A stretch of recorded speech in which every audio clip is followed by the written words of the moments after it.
برقية أحب إلي من أن أفتي وطيئة راهبة di Makkah.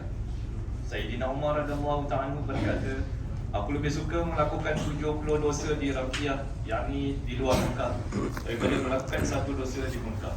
Ulangan. Sayyidina Umar radhiyallahu ta'ala berkata, aku lebih suka melakukan 70 dosa di Raqiyah, yakni di luar Mekah, daripada melakukan satu dosa di Mekah. Al-Kan. Keterangan. Sebagaimana setiap kebaikan yang dilakukan di Mekah itu adalah amat banyak pahalanya, begitu juga keburukan akibat setiap dosa juga amat banyak dan dahsyat. Oleh sebab itu, Sayyidina Umar radhiyallahu ta'ala berkata bahawa 70 dosa di luar Mekah adalah lebih ringan daripada satu dosa di dalamnya. Sayyidina Abdullah bin Abbas radhiyallahu ta'ala juga berkata demikian, seperti yang telah dinyatakan pada hadis pertama bab ketiga. Malahan banyak perkataan yang akan sama maksudnya dinukilkan daripada Sayyidina Umar radhiyallahu ta'ala. Oleh sebab itu, sesetengah masyayikh tidak menyukai untuk tinggal lama di Makkah Mukarramah kerana bimbang tidak mahu untuk menunaikan tuntutan-tuntutan adab dan kehormatannya. Imam Ghazali rahmatullah ta'ala alaihi menulis, melakukan dosa di sana adalah ditegah dengan keras kerana pasti kemurkaan Allah Subhanahu wa taala akan segera menimpa si pendosa itu. Hadrat Wahab bin Ward rahmatullah ta'ala alaihi ialah seorang ulama. Beliau berkata, satu hari saya sedang bersolat di dalam khatib. Tiba-tiba saya terdengar satu suara yang datang dari sebalik kain penutup Kaabah yang berbunyi, aku mengadu kepada Allah Subhanahu wa taala dan kepada engkau wahai Jibril mengenai orang-orang yang bergurau senda dan bercakap sia-sia di sekelilingku. Kalau mereka tidak berhenti daripada perbuatan mereka ini, aku akan pecah sehingga setiap batu-batu akan terpisah. Pada satu ketika, Sayyidina Umar radhiyallahu ta'ala telah berkata kepada orang Quraisy, kabilah Amalikah telah menjadi penjaga Kaabah sebelum kamu, tetapi mereka tidak menghormati Kaabah sebagaimana sepatutnya dan tidak menunaikan hak kemuliaannya. Maka Allah Subhanahu wa taala telah menghapuskan mereka. Kemudian kabilah Bani Jurhum menjadi penjaga Kaabah, tetapi apabila mereka juga tidak menghormatinya, maka mereka juga telah dihapuskan oleh Allah Subhanahu wa taala. Oleh itu, berhati-hatilah kamu dalam menjaga kehormatan Kaabah dan janganlah kamu mengabaikannya. Hadrat Musa bin Muhammad rahmatullah ta'ala berkata, pada satu ketika seorang ajam yang warak dan soleh sedang melakukan tawaf. Tiba-tiba dia terdengar bunyi gelang kaki seorang wanita cantik yang juga sedang melakukan tawaf. Dia mula merenung pada wanita tadi. Lalu satu tangan telah keluar dari rukun Yamani dan telah menamparnya dengan kuat sehingga terkeluar biji matanya. Kemudian terdengar satu suara dari Baitullah, kamu sedang tawaf di rumah kami dan kamu memandang kepada selain kami. Tamparan ini ialah balasan kepada pandangan kamu itu, dan nanti kalau masih melakukan perbuatan sedemikian, kami akan membalas dengan lebih lagi.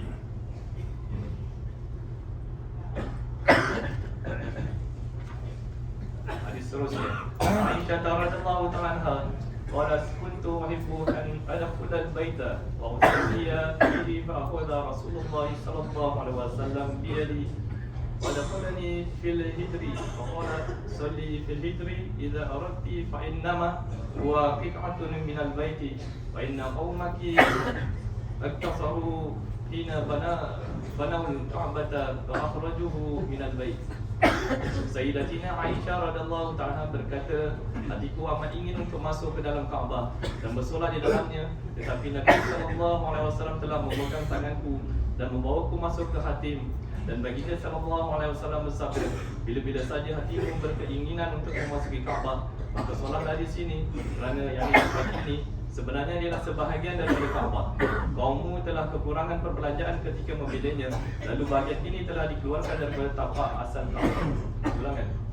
Sayyidatina Aisyah radhiyallahu ta'ala berkata, hatiku amat ingin untuk masuk ke dalam Kaabah dan bersolat di dalamnya, tetapi Nabi SAW telah memegang tanganku dan membawaku masuk ke khatim.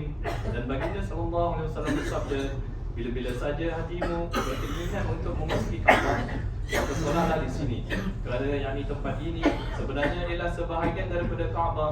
Kaummu telah kekurangan perbelanjaan ketika memilihnya, lalu bahagian ini telah dikeluarkan daripada tapak asal Kaabah.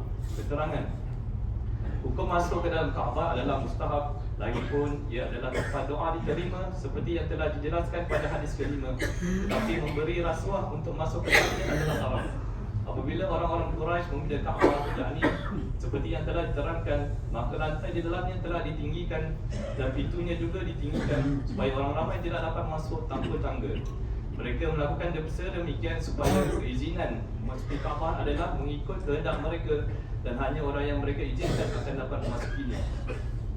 Nabi SAW ingin supaya binaan Kaabah kembali pada bentuk asal sebagaimana sebelumnya. Baginda SAW telah bersabda kepada Sayyidatina Aisyah radhiyallahu ta'ala, kaum Arab masih baru memeluk Islam, dikhawatiri nanti perasaan mereka akan menjadi gusar dengan sebab Kaabah diruntuhkan. Kalau tidak kerana ini, pasti aku akan membina semula Kaabah dan hatim akan dimasukkan ke bahagian dalam Kaabah dan dua pintu akan dibuat, satu pintu untuk masuk dan satu pintu untuk keluar, dan satu pintu akan disamakan dengan paras tanah. Kaummu telah meninggikan pintu supaya orang yang mereka mahu saja dapat masuk. Dalam sebuah hadis yang lain, Baginda SAW bersabda kepada Sayyidatina Aisyah radhiyallahu ta'ala, kaummu telah membuat kesilapan dalam pembinaan Kaabah. Kalaulah tidak kerana mereka baru saja meninggalkan zaman kekufuran, pasti aku akan memasukkan semula bahagian Kaabah yang mereka telah keluarkan. Kalaulah selepas kewafatanku Kaabah dapat dibina semula, maka mereka aku tunjukkan kepadamu bahagian yang telah mereka keluarkan. Lalu Baginda SAW menunjukkan bahagian yang panjangnya lebih kurang 7 hasta. Maka berpandukan riwayat-riwayat yang seumpama inilah, pada zaman Sayyidina Abdullah bin Zubair radhiyallahu ta'ala anhuma, beliau telah membina semula Kaabah sesuai dengan apa-apa yang dikehendaki oleh Baginda Nabi SAW. Bahagian hatim telah dimasukkan semula ke dalam Kaabah, tetapi selepas itu pada zaman Abdul Malik, Syekh telah mengubahnya semula sebagaimana yang ada pada zaman Rasulullah SAW. Apapun niat Hajjaj, yakni hanya Allah Subhanahu Wa Taala yang mengetahuinya. Namun keadaan itu tetap merupakan satu kurniaan daripada Allah Subhanahu Wa Taala. Dengan keadaan bahagian itu berada di luar binaan Kaabah, maka sekarang semua orang dengan mudah dapat masuk ke dalam Kaabah dan tiada sekatan dan tidak perlu memberi rasuah. Sesiapa saja yang mahu dapat bersolat dan berdoa di dalam Kaabah.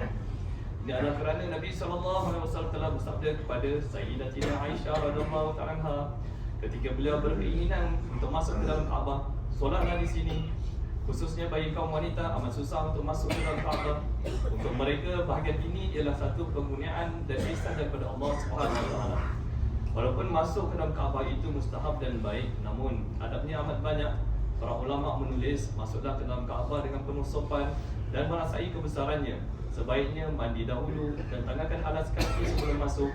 Masuk dengan penuh khusyuk dan khudu sambil menangis. Seorang Ahlullah telah ditanya, adakah tuan telah masuk ke dalam Kaabah? Beliau menjawab, kakiku ini sebenarnya tidak layak walaupun untuk berjalan di sekeliling rumah Allah Subhanahu Wa Taala. Lalu bagaimana aku dapat merasakannya? Ia layak untuk memijak di dalam rumahnya yang suci itu. Ini disebabkan aku tahu hal keadaan kakiku ini, ke mana ia telah melangkah dan dengan niat buruk jenis apakah ia bergerak. Syair, wahai gadis, dengan muka manakah kamu akan menghadap ke Kaabah? Sebenarnya engkau seorang yang tidak tahu malu. Penyair berkata, ketika aku sujud ke tanah, maka datang satu suara dari tanah. Kenapa kamu telah rosakkan aku dengan sujudmu yang penuh riak ini? Apabila aku sampai di Kaabah, aku telah dihalang untuk memasukinya. Dan kedengaran satu suara dari Kaabah, apakah amananmu yang hebat di luar sana sehingga timbul rasa layak untuk kamu masuk ke dalam? Para ulama menulis, mereka yang masuk ke dalam Kaabah hendaklah mengelak daripada dua perkara yang telah direka-reka oleh orang-orang yang sesat. Pertama, terdapat satu simpulan tali pada dinding setentang dengan pintu masuk Kaabah.